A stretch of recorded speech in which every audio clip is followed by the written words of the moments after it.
Bonsoir et bienvenue dans les pronos NFL, la meilleure émission des pronos de la NFL. C'est tout simple, tout est dans le titre. Avec moi, nos deux meilleurs experts, la crème de la crème. Tout d'abord, notre ami Rémi. Bonsoir Rémi. Bonsoir. Voilà, il est expert dans le porno amateur. Il s'agit de FMB. Bonsoir FMB. Bonsoir à tous. Voilà. Cette semaine, un tri se fait. Et je ne parle pas du tri de ceux qui n'iront clairement pas en play-off. Mais à partir de dimanche, les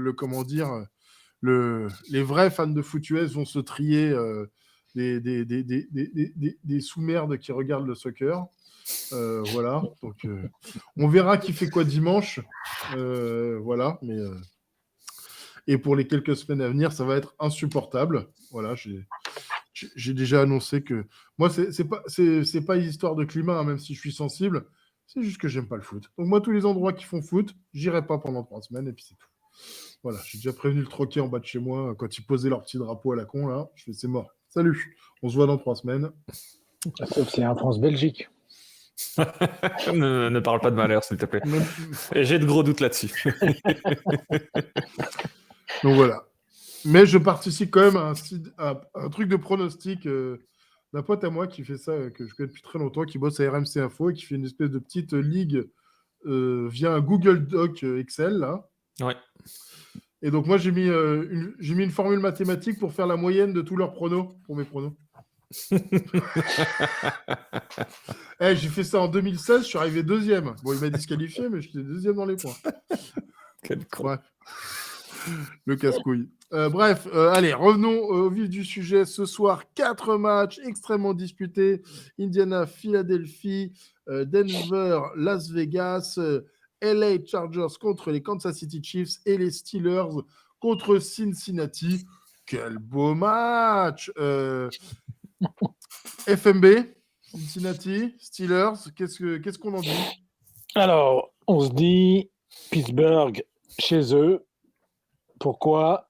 Parce que déjà, c'est le rematch de la Week 1 et où déjà Pittsburgh avait gagné à Cincinnati. À la grande surprise de tout le monde, déjà, ça annonçait bien une saison un peu, on va dire, branque-ballante ou avec plein de surprises.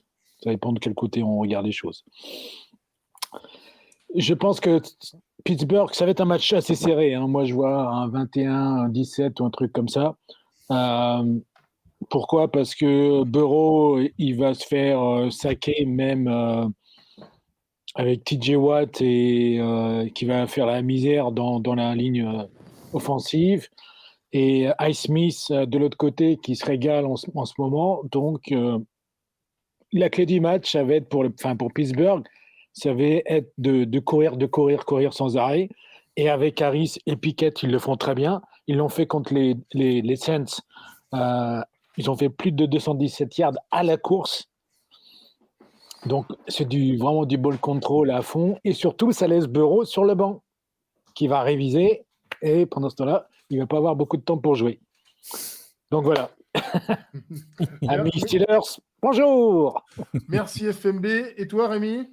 C'est un match que je trouve. Là où je suis d'accord avec FMB, c'est que ça va être très serré et que la défense des Steelers risque de donner du fil à retordre à cette attaque des Bengals. Burrow, je crois qu'il a été déjà saqué plus de 30 fois cette saison. C'est absolument énorme. Et on a un Watt qui revient en forme. Et comme l'a dit FMB, c'est qu'il permet surtout aux autres de bien jouer. Les autres défenseurs élèvent leur niveau grâce à lui parce que c'est clair qu'il peut attirer la concentration de la ligne offensive notamment. Et donc, j'aurais tendance à dire que ça va être un match vraiment très compliqué, un match un peu détranché.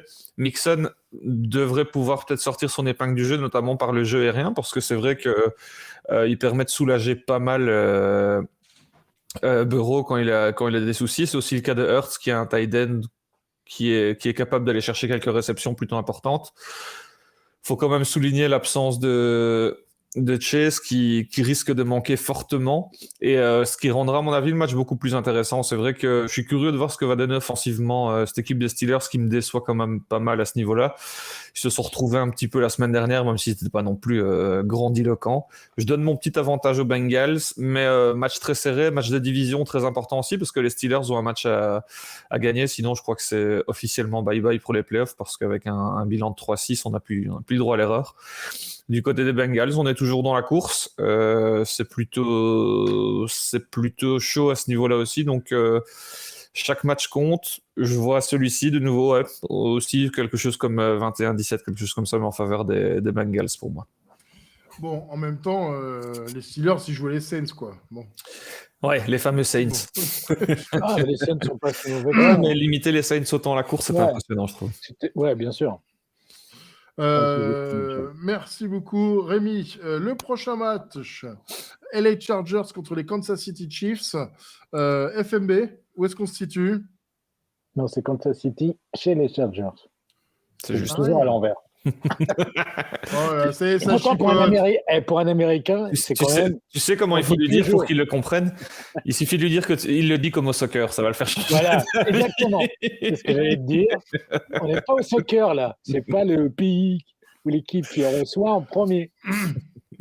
Les Américains, ils sont galants. Donc, d'abord, on cite l'équipe qui visiteuse. Ouais, moi, je fais dans l'ordre où ça vient. Bon, alors là, c'est le match où j'ai fait du grand n'importe quoi. Je vous le dis tout de suite, j'ai mis les Chargers. Alors, ce qui est drôle, c'est que Yellow t'a suivi dans toutes tes bêtises. Hein. Ouais. Bah, c'est pas si dingue. Donc, ça me réconforte un peu. Soit il a fait n'importe quoi ou il m'a copié rapidement, ou soit il a réfléchi. Et même en réfléchissant, j'ai quand même du mal, les gars, à défendre les Chargers. Pourquoi? Parce que il y a Allen est blessé, et Mac Williams aussi, et le tight end, dont je ne me rappelle plus le nom, excusez-moi, est sorti blessé la semaine dernière. Donc c'est quasiment mission impossible, les gars. En côté défense des Chargers, il y a que Malik qui est en forme. Je crois que Joey Bosa, le petit frère, est toujours blessé, il me semble. Donc, ça va être difficile. Et surtout que la défense des Chargers est quasiment dernier en classement versus le run. Bon, ça va, les Chargers, normalement, ne courent pas trop, ils passent plus. Voilà, c'est mission impossible et je me dis, c'est peut-être la surprise de la semaine. Mais défendre les Chargers là-dessus, c'est un peu, comme je l'ai dit, mission impossible. Mais pourquoi pas? Il y a eu tellement de surprises. Ouais, j'assume mon choix. Mais bon, on verra. Il y aura peut-être de la surprise de la semaine. Donc Rémi, toi aussi, la surprise à fond ou rébellion ou comment ça se passe? Non, pas de surprise de mon côté, mais là où je trouve pas ça si dingue, c'est que les Chargers ont toujours eu l'air de faire chier les Chiefs. Si je dis pas de bêtises, ils sont allés 2 fois en overtime les 2 dernières années. Et c'est toujours des matchs hyper intéressants, malgré le fait que sur papier, les Chiefs avaient quand même une équipe à chaque fois largement supérieure à celle des Chargers. Ici, c'est vrai qu'on a quelques absences. Tu parlais notamment de l'absence de Gerald Everett au poste de tight end qui pourrait faire très mal. Mais j'ai tendance à croire que ça va être un match très serré tout simplement parce qu'il y a une belle petite rivalité aussi entre ces deux équipes, que ça donne toujours des matchs intéressants. On aura 2 quarterbacks quand même d'un niveau plus que correct, voire excellent. Ouais. Et donc c'est peut-être ça qui donne un intérêt à ce match, c'est qu'on sait que les Chargers peuvent se reposer sur Herbert qui est capable de sortir un tout grand match dans un moment très très important. Je trouverais ça pas dingue de voir ce match aller notamment en overtime une fois de plus avec une victoire des Chiefs. Pourquoi? Parce que j'ai tendance à croire que leur attaque tournera un peu plus facilement. Au niveau défensif, je suis pas encore convaincu par les Chiefs. Au niveau défensif du côté des Chargers, on est quand même capable de faire 2-3 belles choses. Et c'est ce qui va rendre le match plutôt intéressant. Je suis curieux de voir ce que donnera le running game de chaque côté. Mais ça risque, à mon avis, assez rapidement de se rabattre sur le jeu aérien et d'arroser pas mal des 2 côtés. Donc je pense que ça peut être un match très très sympa à suivre. Et petite victoire des Chiefs sur celui-ci. Merci beaucoup, Rémi. Notre prochain match, parce que c'est aussi à Rémi de prendre des risques un petit peu. Exactement. Denver contre Las Vegas. Il n'est pas pris de risque. Je prends des risques dans le sens que je respecte pas mon mantra de dire quand deux très mauvaises équipes s'affrontent, toujours parier sur l'équipe qui joue à domicile. Et donc, je sais pas trop ce qui m'a pris. Je me suis dit, allez, soyons fous, on va miser les Raiders. Je pense que ce qui m'a T'as mis convaincu. Vegas. J'ai mis Vegas. Ouais. Ah, quand je t'ai dit que je suis un peu loin sur celui-là.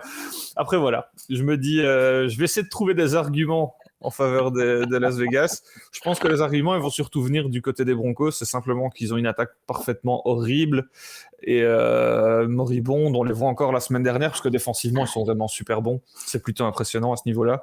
Mais le problème, c'est que si tu n'es pas capable de marquer plus de 10 points, ça devient compliqué de gagner un match en NFL. La semaine passée, contre les Titans, j'ai trouvé la défense de nouveau plutôt très très bonne et l'attaque ne suit pas. Des phases où ça semble relativement évident, on n'arrive pas à avancer, que ce soit au sol ou par les airs. Et donc, ouais, ce qui m'a peut-être donné envie, je sais pas ce que j'avais bu ce jour-là, mais ce qui m'a peut-être donné envie de voter pour les Raiders, c'est leur victoire 32-23 lors du premier match à Las Vegas. Après ici, forcément, les conditions changent pas mal. Le déplacement à Denver, on sait que c'est très différent. Grosse ambiance, météo peut-être un peu délicate de ce côté-là. Ça pourrait être un match à mon avis serré, tout simplement parce que c'est deux équipes qui ne tournent pas. Et donc, offensivement, j'en vois pas une s'envoler. Ça pourrait jouer au niveau des turnovers. Derek Carr n'a pas été catastrophique lors des derniers matchs, malgré une très moche défaite du côté des Colts. J'avais trouvé Carr correct. Bon, après, de nouveau, hein, il fait 2 touchdowns, aucune interception. Je pense qu'il dépasse les 200 yards. Mais c'est pas suffisant, tout simplement. Je m'attends peut-être à un gros match de Jacobs pour essayer de transpercer un peu cette défense des Broncos. C'est la seule chance pour moi.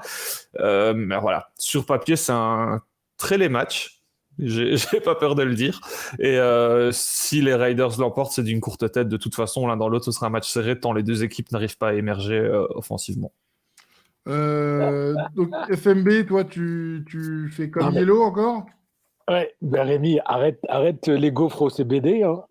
Quand tu fais tes pronos. Parce que moi, j'ai fait fort avec les Chargers, mais là t'es battu, là t'es archi battu. Alors, je te rappelle quand même que il y avait déjà donc, le premier match en semaine 4, ouais, où Denver avait déjà gagné à Vegas. Okay, ah, c'est Denver qui avait gagné. Dans ma tête, c'était les Raiders qui avaient gagné. Ils avaient gagné 32-23. Ah, tu vois. Ah ben voilà, tu vois. Les Raiders sont à 0 victoire et 5 défaites en match à l'extérieur. C'est beau. C'est voilà. beau. Donc déjà ça, bon, ok, oui, je te l'accorde, Jacobs peut faire le game parce qu'il est déjà à plus de 800 yards. Je sais pas ce que fait trop Josh McDaniel. Vraiment, je suis un peu déçu. C'est comme, je dirais la même chose côté Denver avec Hackett, où c'est vraiment ces deux, c'est vraiment deux génies offensifs, mais là, je suis vraiment déçu en termes de stratégie offensive. Carr est trop prévisible, on va dire. Il est toujours quasiment sur Davante Adams, son pote. Donc là, Denver va bien l'isoler. Ils ont des super DB en plus. Le seul truc côté Denver, comme tu l'as dit, c'est ils n'arrivent pas à marquer. C'est horrible. Ils sont, je crois, derniers en NFL dans la complétion de passes. Donc, mais ils jouent chez eux. Et Russell s'améliore un peu dans le système de Hackett. Ce que je ne comprends toujours pas, c'est pourquoi Hackett le fait jouer dans une poche, alors que c'est vraiment pas un pocket passeur. Alors, soit il lui fait bouger la poche et tout avec ses linemen, mais il faut qu'il arrête, quoi. Russell Wilson, c'est un QB mobile. Il faut arrêter de le laisser dans la poche et balancer des interceptions, quoi. Il faut... Je n'arrive pas à comprendre ça. Mais Denver devrait gagner, à mon avis aussi. Ce serait un match un petit peu serré, j'espère, pour au moins le spectateur, qui ait un peu de suspense. Mais Denver devrait gagner assez facilement. Voilà. Merci beaucoup, FMB. Avant d'attaquer le dernier match, Rémi, tu voulais nous parler des divisions Est, je crois, c'est ça? Ouais, c'est ça. Bah, je trouve ça intéressant, c'est que on a longtemps parlé de la faiblesse de la FCS, notamment. Parler des victoires incessantes des Patriots face à des équipes qui ne valent rien. Et au final, on voit les Fins de FMB, on voit les Bills de Olivier depuis quelques années, et on voit aussi les Jets de Scooby. Et au final, les 4 équipes tiennent la route cette année. Alors oui, il y a des petites déceptions, notamment du côté de New England, où c'est vrai qu'au poste de quarterback, il y a quelques questions qui se posent. Mais malgré tout, ils restent avec un bilan de 5-4. Virtuellement, les 4 équipes sont en play-off. Je pense que ça doit être historique. Bon, je ne dis pas que ces 4 équipes iront en play-off au final, mais en tout cas, c'est toujours intéressant de voir que ces 4 équipes tiennent la route plutôt solidement. Et pareil au niveau de la NFC Est, où on a souvent eu une division un peu plus faiblarde, avec notamment, si je me souviens bien, une équipe de Washington qui s'était qualifiée avec un bilan, je me demande si c'était pas un bilan négatif ou presque.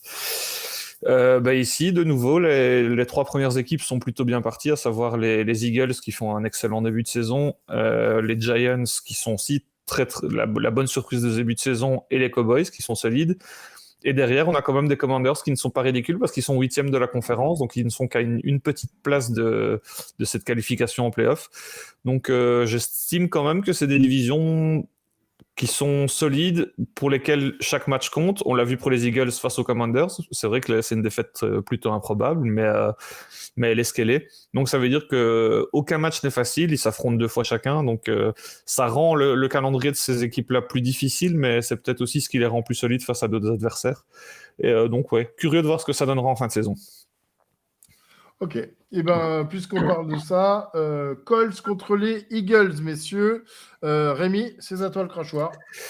Ben ouais, après une défaite, on l'a dit, assez surprenante du côté de Washington, les Eagles, je pense, pourraient bien se ressaisir face aux Colts, mais pour moi, ça va être un match beaucoup moins simple que certains l'imaginent. On fait des Eagles les grands favoris dans ce genre de rencontre, mais c'est un déplacement pas si évident. On a une nouvelle dynamique du côté des Colts, une belle petite victoire la semaine dernière face aux Raiders, justement. Je pense qu'ils vont forcément compter sur un Jonathan Taylor qui retrouve un peu les jambes et qui est franchement très solide. Je lui souhaite de ne pas se blesser, de continuer comme ça, parce que c'est vrai qu'il fait beaucoup de bien à son équipe. Matt Ryan n'a pas été mauvais non plus. Il a même retrouvé des jambes sur un play plus que surprenant la semaine dernière. Et donc, c'est vrai que les Colts vont donner, à mon avis, du fil à retordre à ces Eagles, mais la défaite des Eagles face aux Commanders me donne envie de miser sur les Eagles, tout simplement parce qu'ils doivent prouver que leur début de saison n'était pas un mirage. Et donc, voilà, je pense une courte victoire dans un match plutôt sympa à suivre, parce que c'est des équipes qui peuvent être spectaculaires en tout cas.